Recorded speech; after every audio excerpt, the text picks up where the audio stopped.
Magandang umaga, ngayon pa ay araw ng Miyerkules, May 1, 2025. Update po sa lagay ng panahon. Ayon sa Pag-asa, nalusaw na po ang minomonitor na low pressure area na malapit sa katubigan ng Mindanao. Magpapatuloy pa rin po ang mga pag-ulan, dala ng thunderstorms, lalo na po tuwing hapon at gabi sa Palawan at Mindanao. Dahil po yan sa Intertropical Convergence Zone.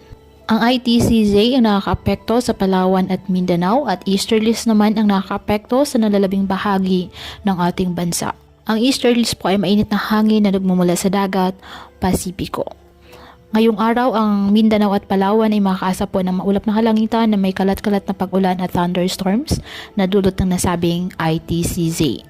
Ang Metro Manila naman po at nalalabing bahagi ng ating bansa, bahagyang maulap hanggang sa maulap na kalangitan with isolated rain showers or thunderstorms, dulot naman ng easterlies.